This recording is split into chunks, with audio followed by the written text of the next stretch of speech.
Bonjour à toutes et à tous, bienvenue sur votre chaîne info du Jour TV. C'est l'heure de l'information. Aujourd'hui, nous allons vous emmener dans les coulisses d'une actualité lourde, complexe, mais essentielle pour comprendre les enjeux politiques, judiciaires et sécuritaires en République démocratique du Congo. Le bras de fer entre Jean-Pierre Bemba et la Senko. Tout commence avec une déclaration jugée très grave du ministre des Transports, Jean-Pierre Bemba. Ce dernier accuse ouvertement la Senko, l'Église catholique, et certains leaders de l'opposition de comploter contre le président Félix Tshisekedi, allant jusqu'à les soupçonner de souhaiter sa disparition physique. Des propos qui ont déclenché une réaction immédiate de la Senko, dénonçant des accusations infondées qu'elle qualifie de manœuvre de diversion politique. Dans un communiqué sans détour, les évêques affirment que Bemba tente de discréditer l'Église, fidèle à son rôle d'alerte sur les dérives du pouvoir depuis les élections de 2023. Il demande à la justice congolaise et à l'Assemblée nationale de se saisir de ces propos jugés inacceptables venant d'un haut responsable. Mais cette affaire n'est que la partie visible de l'iceberg. L'affaire des 19 millions, le ministre de la Justice dans la tourmente. Un nouveau front judiciaire s'ouvre, beaucoup plus explosif.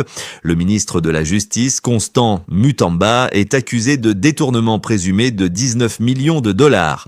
Ces fonds étaient destinés à indemniser les victimes de la guerre des 6 jours à Kisangani. L'affaire prend une tournure encore plus tendue quand Mutamba récuse officiellement le procureur général près la Cour de cassation, Firmin Mvonde, qui l'accuse de partialité et d'animosité personnelle. Il refuse que ce dernier, ainsi que son équipe, traite son dossier. La réponse de Firmin Mvonde ne se fait pas attendre. Dans une lettre envoyée le 12 juin, il informe le ministre que l'instruction préjuridictionnelle était clôturée en ce qui le concerne. Et il précise « Je me conforme uniquement au prescrit légal en dehors de toute autre considération ». Firmin Mvonde en appelle maintenant à l'Assemblée nationale dont il attend l'autorisation pour engager officiellement des poursuites judiciaires contre le ministre. Deux visions de la justice s'affrontent. D'un côté, un magistrat qui insiste sur la rigueur des textes, de l'autre, un ministre qui accuse ses juges d'être juges et partis. L'Est du pays à feu et à sang. Pendant ce temps, dans le Nord Kivu, les combats entre les rebelles du M23 et les groupes armés locaux, notamment les Wazalendo, s'intensifient. À Kiwanja, les bombardements se multiplient. À Nyamilima, des jeunes sont arrêtés, certains portés disparus. Des représailles brutales s'abattent sur les civils.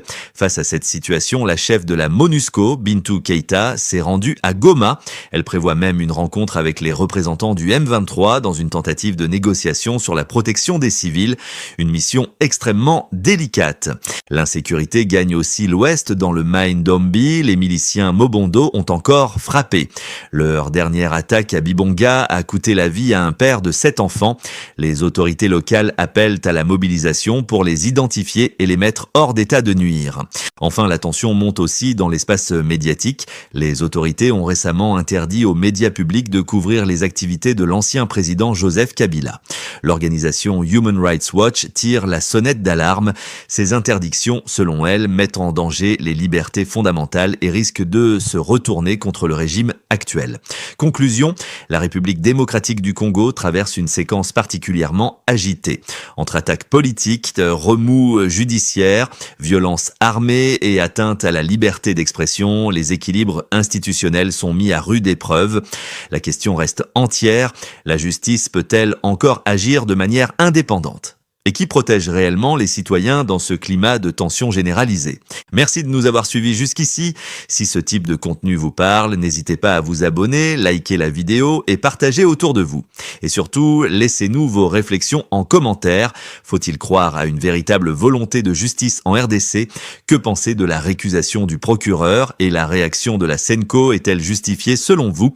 À très vite sur la chaîne pour une nouvelle édition d'Actualité.